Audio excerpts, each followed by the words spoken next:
Hi everybody, my name is Alan. On behalf of the crew, I'd like to welcome you to another edition of Bridging Heaven and Earth.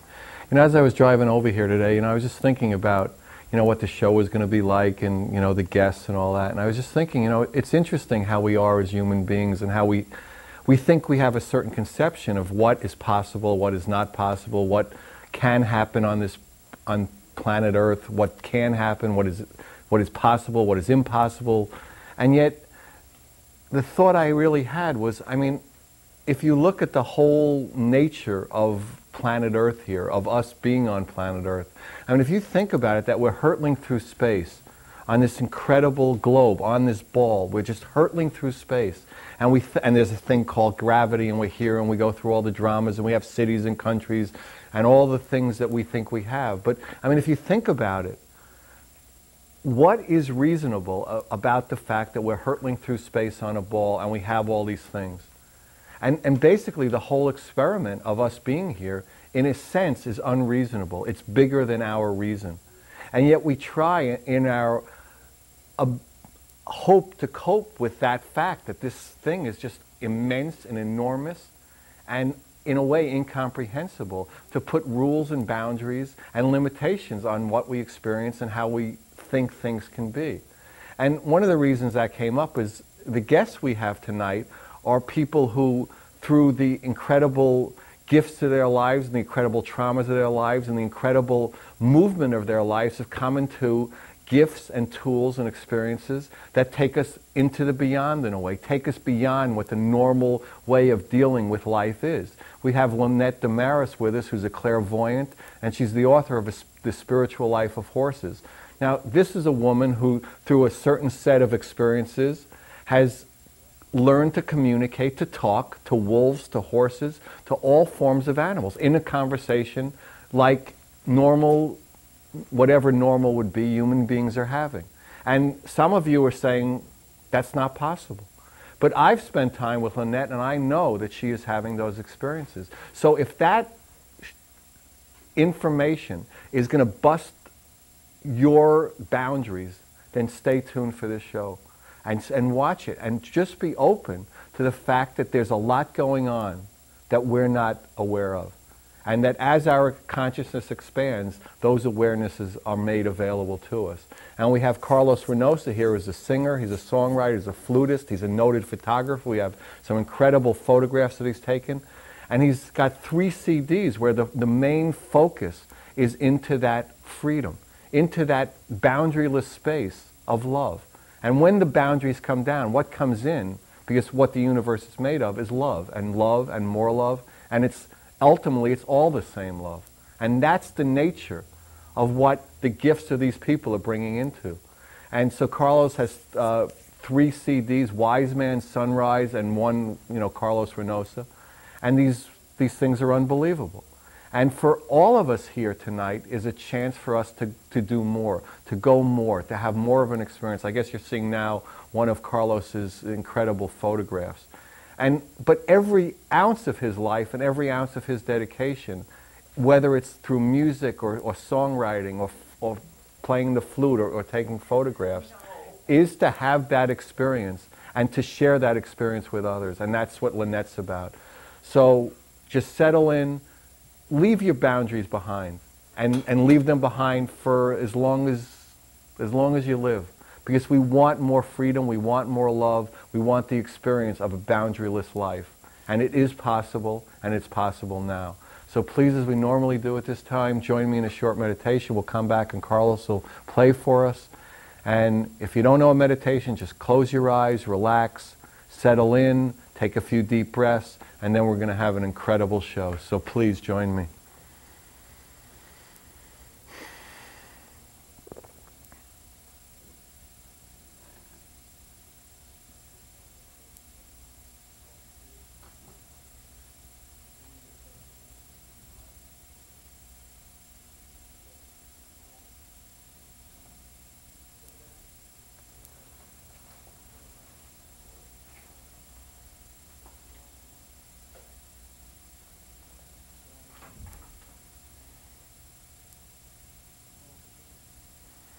Thank you very much. So we're going to start tonight's show with Carlos doing his first set, His first song is going to be Vision, and that's from his CD Wiseman, and then he's going to do Passion from his CD Sunrise.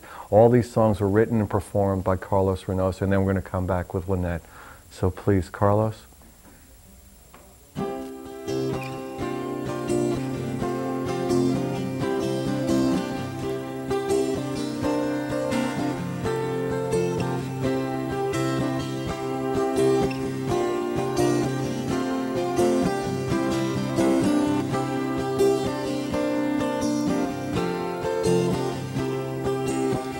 My head spins with the vision high above my pillowed clouds. My heart sings its only song. One earth, one life, one brother. Oh, Creator, find me my dream. My dream flies on an eagle's wing. We are all bound together. We are all bound together.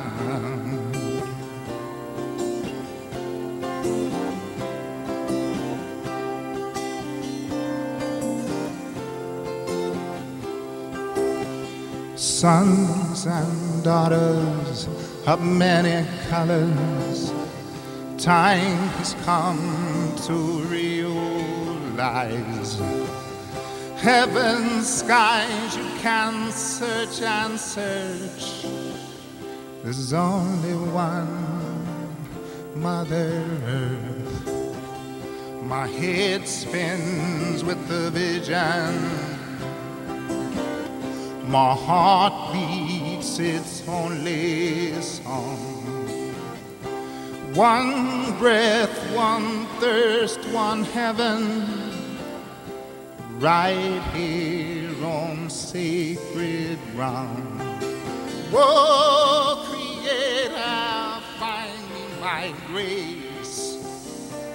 Mother, I give you my praise. We are all bound together. We are all bound together. Oh, Creator, find me my grace. I share the earth, I give you my faith. We are all bound.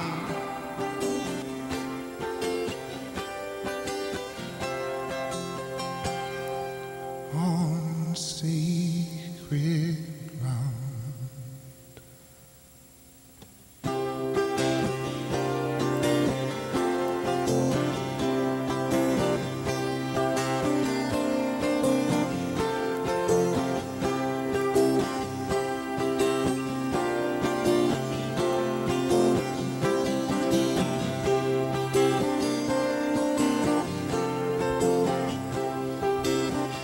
My soul burns with violence.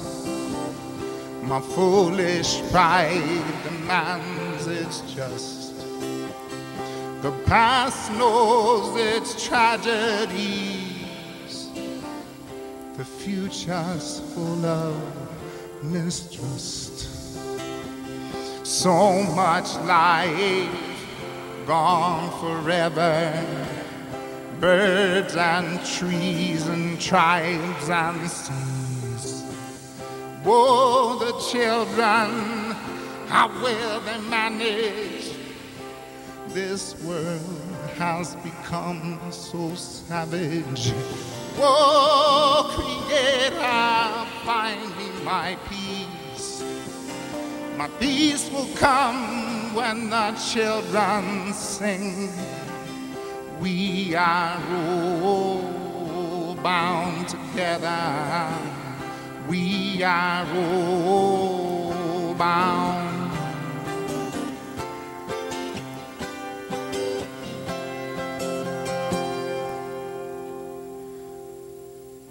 Oh, Creator, find my dream. dream flies on an eagle's wing. We are all bound together. We are all bound together. Oh, Creator, find me my dream. My dream flies on an eagle's wing. We are all bound.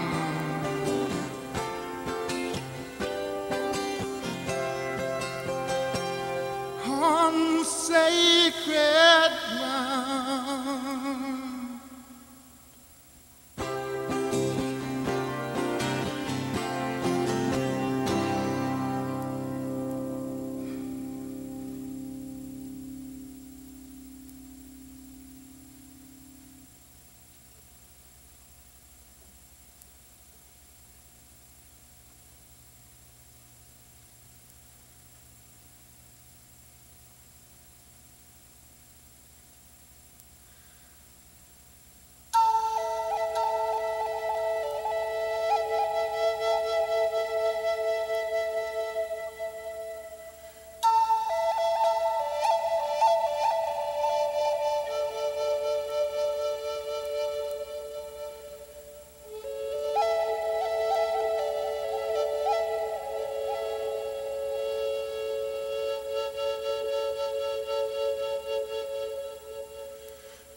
Wow, that was fantastic. Thank you, Carlos. And also the pictures you saw, the photographs, some of them are the album covers and some of the photographs that Carlos has taken. So we're on the set with Lynette. Welcome.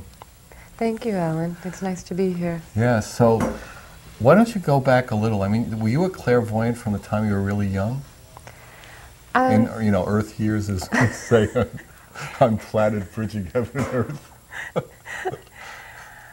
I was always sensitive, I mean, intuitive, and I just, I think going back not too many years, that I don't think it was as acceptable, you know, so I don't know.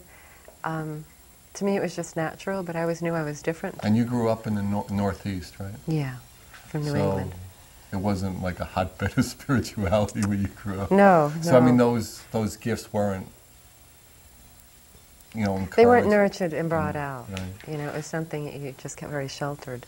So, and then you were going along, and then you started to have a real feeling for animals. I mean, from an early age on. Yeah, I was always very connected with them. Always, you know, I felt they were just these wonderful creatures that. Okay, now, and then you had like a defining, dramatic moment that really set the whole thing in motion, right? Yeah, yeah. I had an accident about 2 years ago, and I don't really know what happened. I didn't ever get any memory back on that. I shattered my maxilla bone. Which is where? Right here. It's the bridge. And you don't know if you were riding or in a car? I know I wasn't with the horses. You weren't with the I was horses. at home on the farm by myself. And you have a 65-acre, 70-acre farm in 69 Arkansas. acre, yeah. 69. Yeah. I was at home by myself, and, you know, I vaguely remember that morning. And the rest I remember waking up in the CAT scan machine. Really? Yeah, with a brace on my mouth and not knowing where I was. And having complete amnesia to the fact that you remembered you had animals, but you didn't remember you had a husband. No, I didn't even remember I was married. I didn't remember I didn't remember And people. you were telling me earlier that all of a sudden you know that there were horses in the barn, but there's also a strange man in the house. Now he presented a marriage certificate and said, "Honey, I hate to clue you in, but we were. Yeah, right.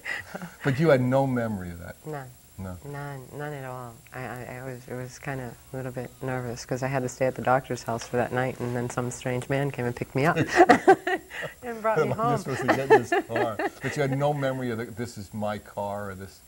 How about the house? Was the house? Because the animals were in it, it was familiar.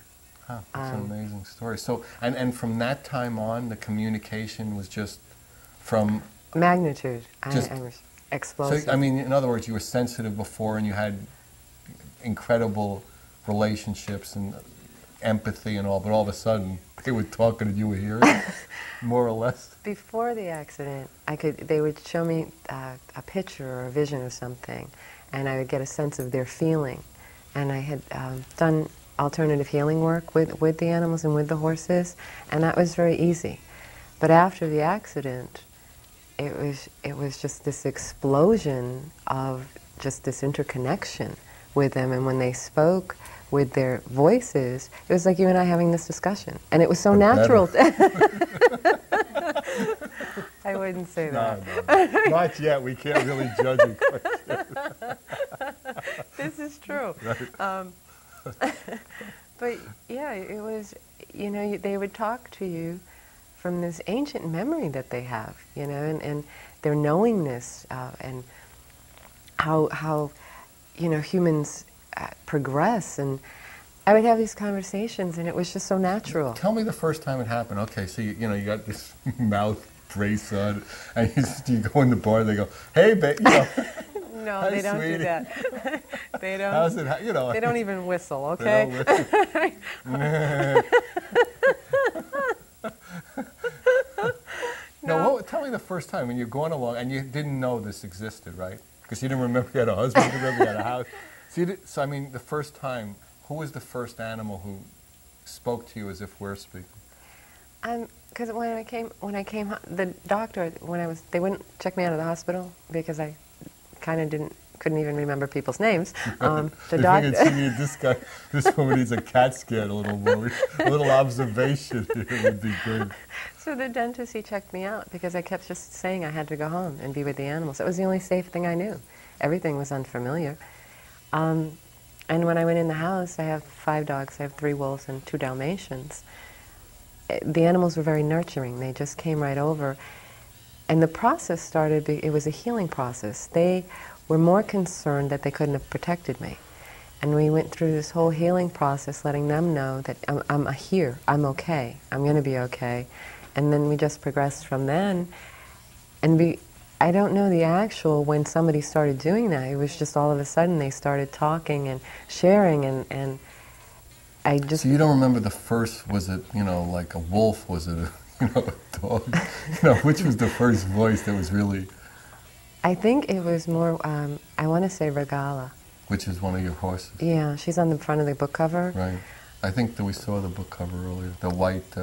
Yeah, she's an incredible, incredible mare, and it was more her nurturing that she started sharing, and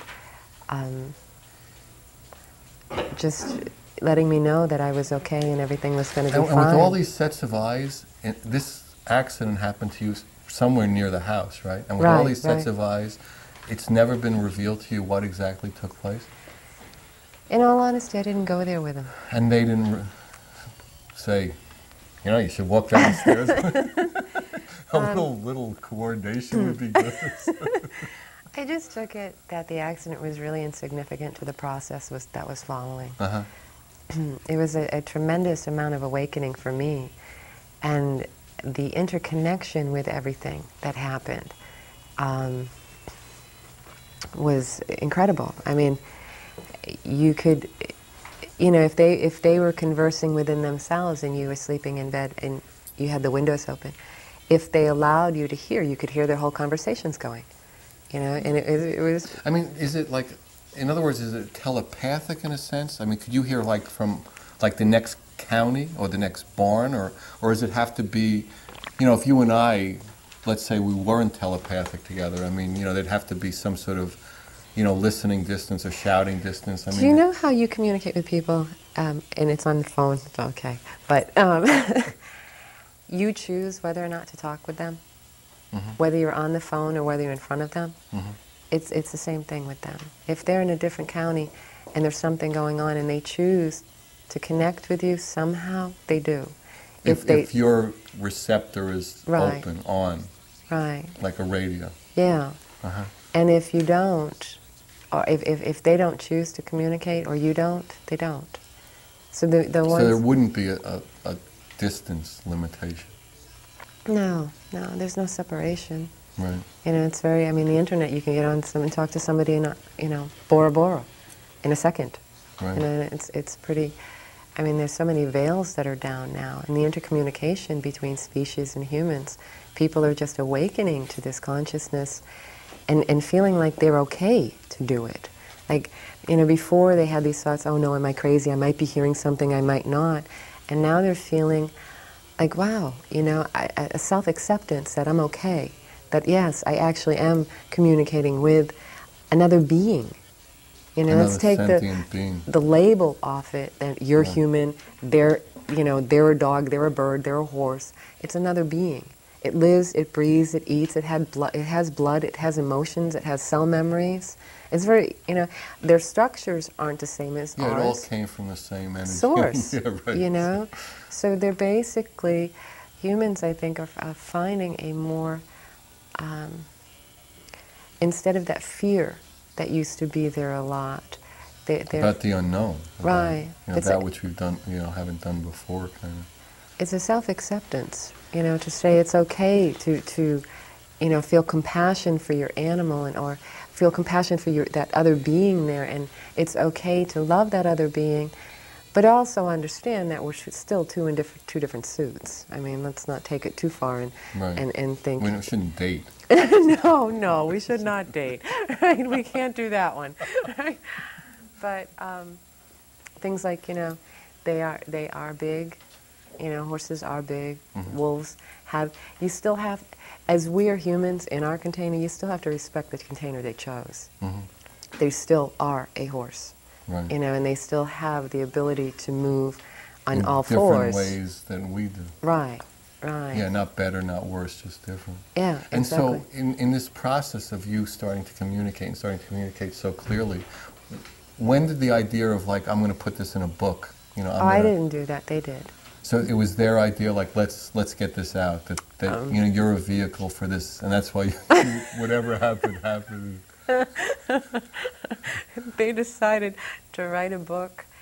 They asked me, Regala had asked me. Regala is The mayor, yeah, the mayor. Right. She had asked me if I would write a book for them. And I said, okay. And then I just started typing on the computer. And they would talk and I would write. And when I would get confused, I would take a moment. And it's broken into the different animals, the different horses speaking. And it's interesting, they speak like humans with almost different ideas and different tongues and different, you know, viewpoints, different spokes to the wheel, which is interesting. There's a different tonality, Yeah. a different sound to each voice that they speak with. There's each one has its own gift to bring, as we do, and they just share it. Okay, maybe what we'll do now is we'll do the second Carlos set, which is Wiseman from a CD of the same name, Wiseman. And this song, Wiseman, was written by and will be performed by Carlos Reynosa. And probably a lot of the camera shots you see will be of his photographs. So Carlos, and then we'll come back and talk about the book and all the incredible stories in there.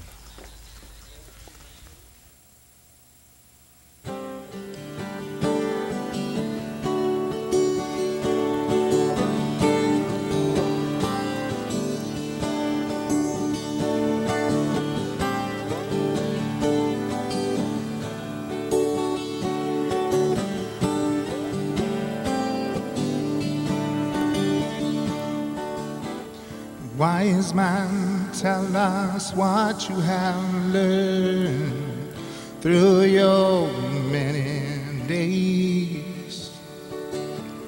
He said, do not praise warriors of the past, but do remember their pain, for they killed in God's name. Oh, in God's name.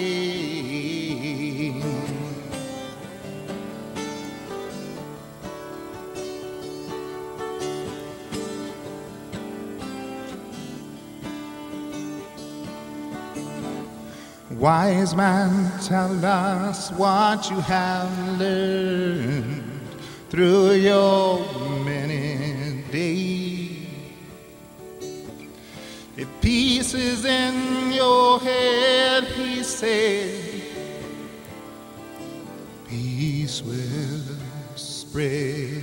Whoa, peace will spread.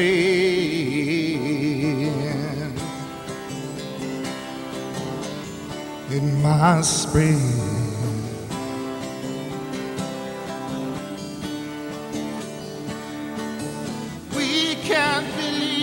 What you've done.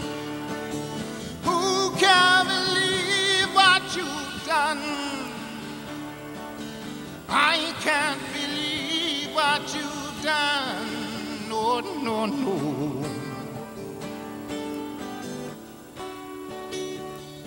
Oh.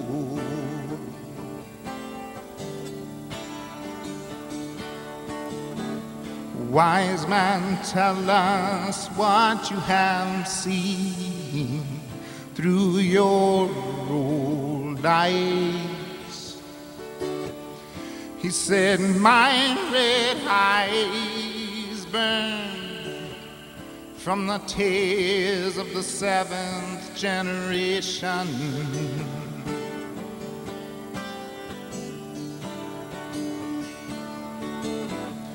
Wise man, tell us what you have heard from my mother. She shakes and she rolls. We've torn out her soul. She needs our respect, oh yes. How soon folks forget, oh, she needs our respect.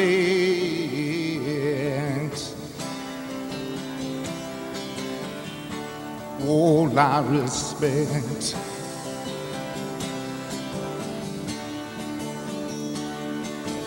We can't believe what you've done.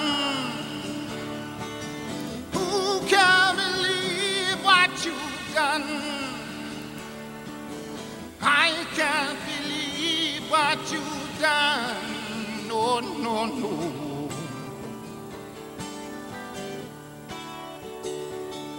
Oh.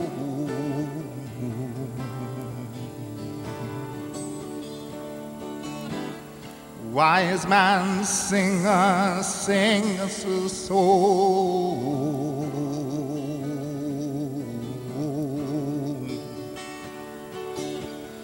Wise man, singer, sing us a song.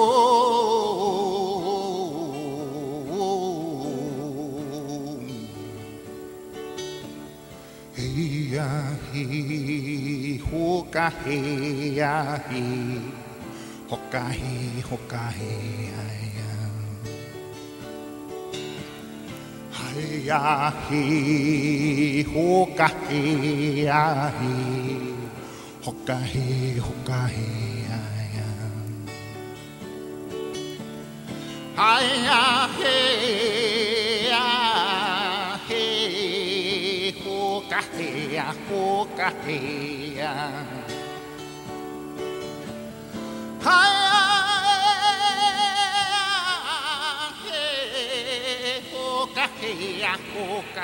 hiya.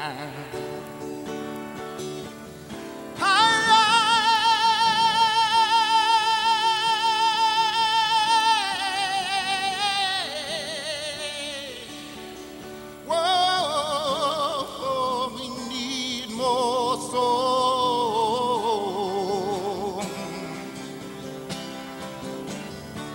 much more song.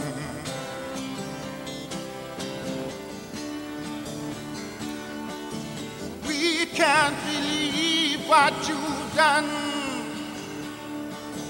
Who can believe what you've done? I can't believe what you've done. No, no, no.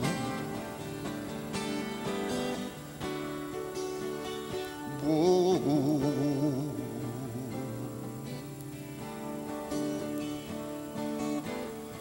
Grandfathers and grandmothers, we give you praise for the greatest gift of all, the gift of life.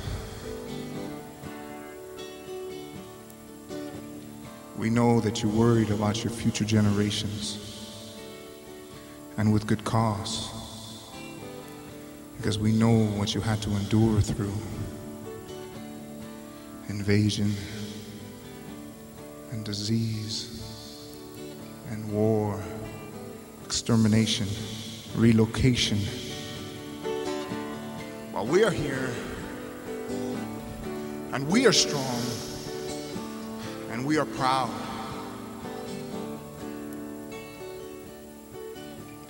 But we worry of our future generations. We worry about the seventh generation.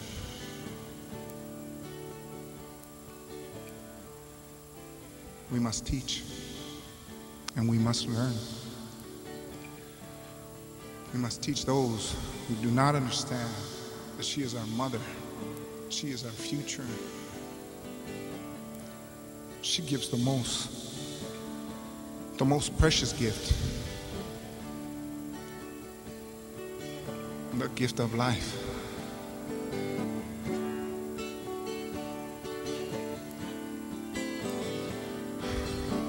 grandfathers and grandmothers. We give you praise for the greatest gift,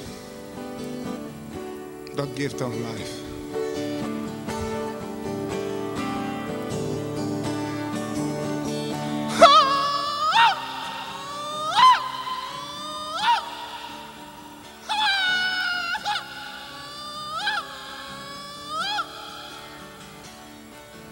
We can't believe what you've done. Who can believe what you've done? I can't believe what you've done. No, no, no.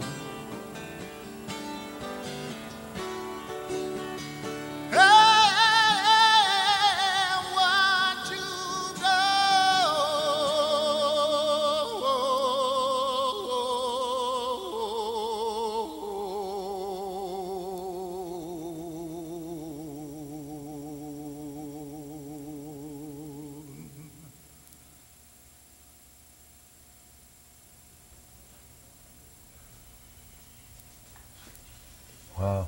Thank you, Carlos. That was fantastic. Well, we're back on the set with Lynette. Hi, Lynette. Welcome Hi, back. Ellen. Nice to see you again. Yeah, here I am again. So why don't you talk a little bit about, the book itself, The Spiritual Life of Horses, and what the message is. I mean, the message is, when I read it, I mean, it's just, it's like the archangels or the masters. I mean, it's that same message, that message of love, that message of oneness. And each one, in a way, has a different angle on it. So why don't you talk about that a little? In the beginning, how the formation came together is because of the accident and the amnesia and the concussion, and how I'm a very active person, how I wasn't able to do things. I would get up and forget where I was going. I couldn't function physically. And at that time, I kept saying to myself, I'm going to get better, but there are people in their physical containers that are still alive inside that can't. And I kept wanting to do something special with the horses. So they asked to share this book. And I think the whole concept behind, even though each one imparts a different message from their own knowingness, their own truth, about spiritual evolution and the process of humans evolving and understanding that we have an intercommunication and that it's okay to have an intercommunication and accepting self in that.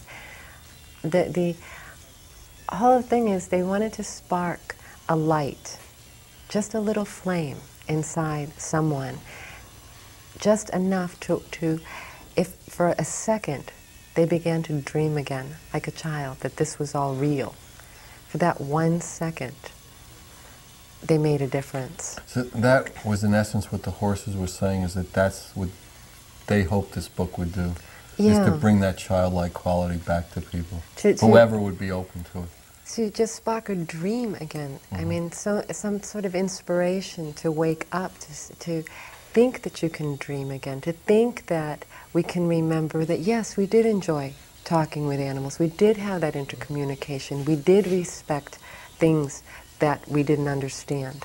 And that just that little light, if it sparks a kindness in someone, and they don't end up kicking the neighbor's dog, I mean, that type of thing, it made a difference.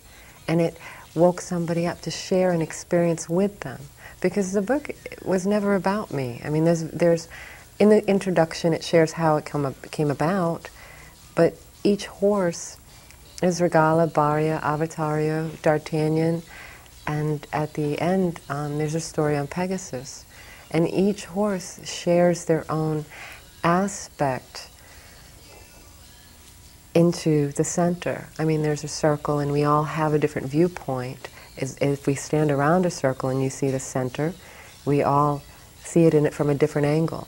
And so their perception and their perspective is pretty much the same. Regala, they have their pictures. Each one has a picture of them in the book, and each one when you read, you get a different feeling. Sometimes I get people calling and saying, I can hear this one, or I can hear this one. And it's so interesting that they could actually resonate. And I'm always interested to see who they resonate with. Because Regala shares her story about The fairy tales we're given, how they're given through inspiration from guidance from other dimensions, except we think they're just cute and silly, but we don't look further into it to see if there's actually a message there in a story. I mean, generations were brought up on stories, and there's a message, there's a teaching there. And Varya, she just is naturally who she is.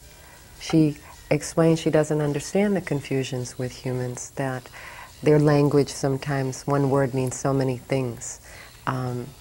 Your words have power, your words have truth, your words have manifestation. You know, she explains that aspect of it, and, you know, to do fun things and giggle and enjoy yourself and be, you know, you are a light being, you are a spiritual being. You're a spiritual being having a human experience. And understand that, and go with grace with it. You know, there's some surrenderance there. Avatario, he shares, he's very Star Trekky. He doesn't have a lot of fluff. He shares more of a lesson with understanding the energetic patterns in the body, with understanding on this journey our experiences. And the experiences, they may seem dramatic at the moment, or they may seem, but they're an experience to get you from point A to point B. And to choose that, to be in that experience and also be able to help someone else just by being there is more where he's coming from. And know your truth, know about who you are, and just accept it for that. D'Artagnan is a very precious boy, and he shares about the magic that exists in your heart and just the unconditional love that exists there. And with that, we express this magical world. And I don't even know if magic is the word for it.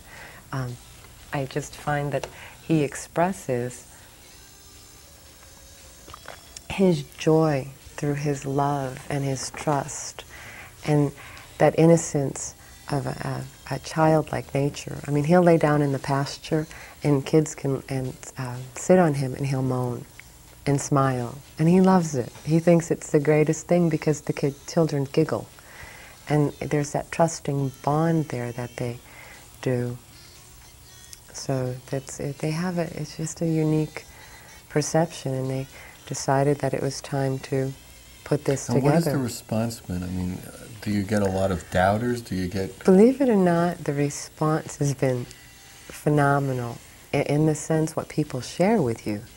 You know, for me, I'm just grateful that because I love the animals so much, that they trust me.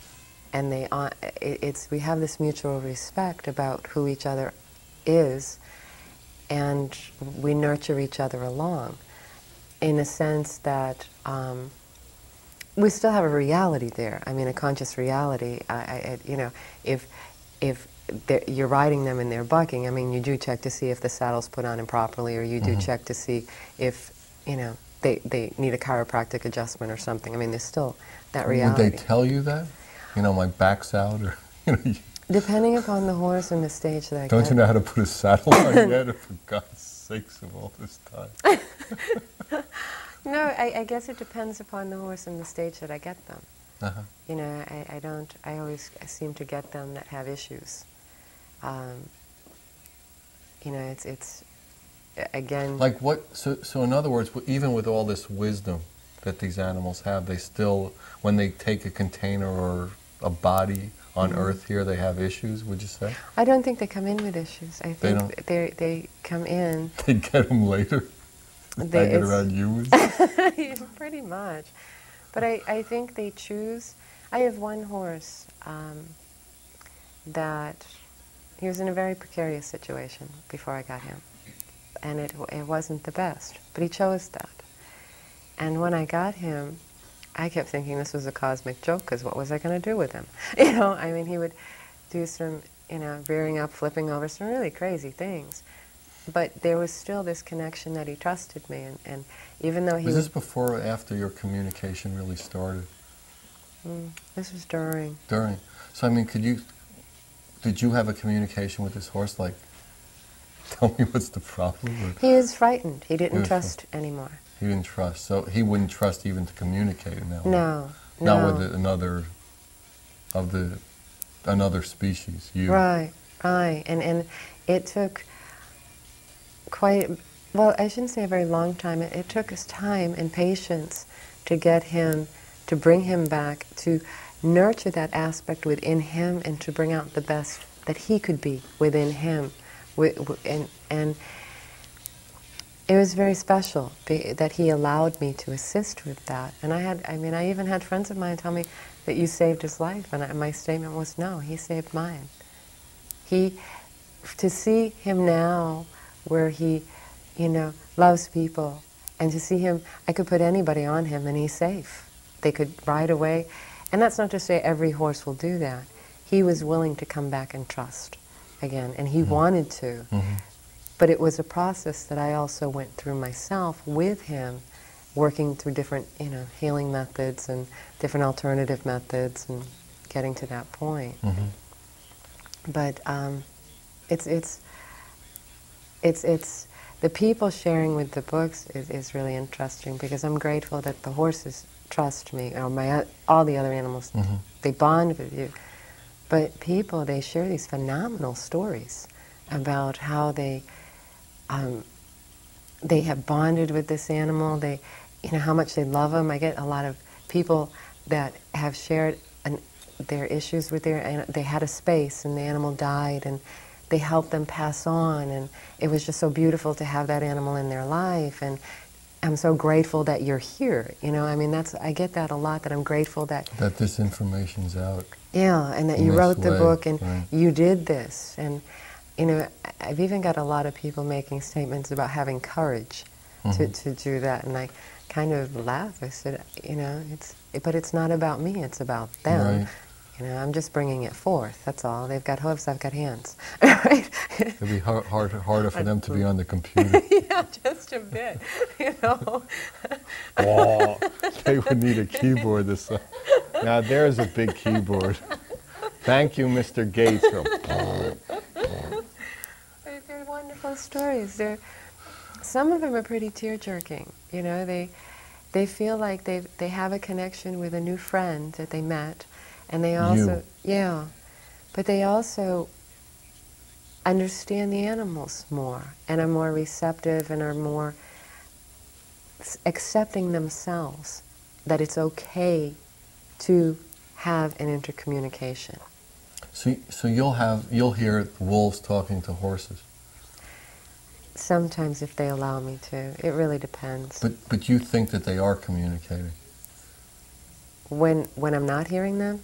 Yeah. It's pretty obvious. Once the wolf sits in front of the horse, and the horse has their head in front of the wolf. So they're in a talking position. They hang out for quite some time. So in some way they're communicating. Yeah. At different times. There are conversations that they'll let you hear and that they don't. And that's just like, humans. You don't want everybody to know your business. And it's just they feel the same way. There's some things that they'll share in between themselves and some things that they won't. So there are certain things that are wolf ready, some are human ready. We're a strange bunch altogether. Horses, humans, wolves. A lot of us are a strange bunch, I think, as far as I can see. Oh, it's great though. People, because my husband travels a lot, they ask me if I ever get lonely. I'm like, how? Let's be real. Well, do people, after reading the book, want to come and visit the animals? Has that happened to you yet?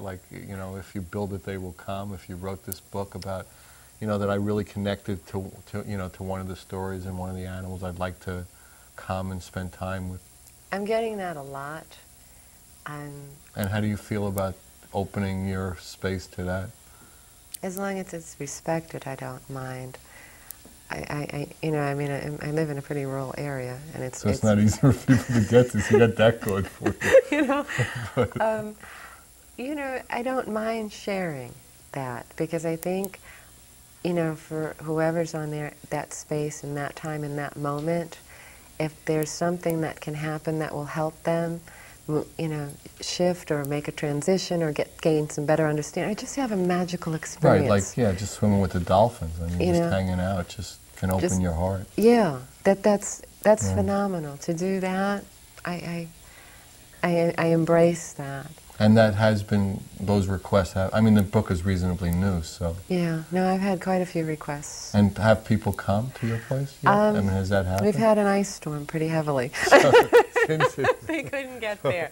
So it's more the spring and the different... so we, yeah, that's, what's the name of that? That's Regala. That's on the Regala, cover. that's still on the cover. She's a very special, And was special she, would you girl. say she was the first one who the communication was really clear and really strong? After the accident? Yeah, I would say more so. She was the one that was, because her voice is very motherly, very nurturing. And you, that's what you needed at that time, so it just worked out that way. Yeah, yeah, she was, I can't remember exactly at that time what she was saying, but it wasn't soon after that I started typing, started typing the book. And did it come like one animal would discuss a section with you and then it would all be done and then, you know, the other one would come into the, you know, Actually, into the room, the dictating room. Nah. what happened? Each one would speak separately, and they would start. And like anything, you know, by the time you got finished with that chapter, it had been edited, you know, many times, because it was more. They had to get you into a place of trusting, you know, That wasn't hard for you. I mean, by the time you were typing it, you know. The communication with the animals wasn't hard. It was actually putting the whole concept of putting the book together. And So there was a little resistance in you, like, do I want to come out? oh yeah. Not a little resistance. But you had just been traumatized already, so you knew, I'm not going to resist this again. It's like I told you, you're do one trauma. After that, you better give it easier. So it didn't take too long. No, it was just a space where, you know, it's always a challenge when you're different. It's all, and I don't think it's different. It's always a challenge when you're knowing more of yourself and you're accepting more of letting yourself. it out, and you know, there's a lot of resistance to that. You know, there's a lot. I mean, it's like I said at the open. I mean, you know, yeah, all the things that are unknown at some different points. You know, we think the Earth is flat. We think we don't communicate in that way. And, you know, and then we do. Yeah. No, it's a very interesting concept. Yeah. Okay. Well, you know, I think we've done it again. The show's over. I mean, these things happen so fast. Yeah, the show's over.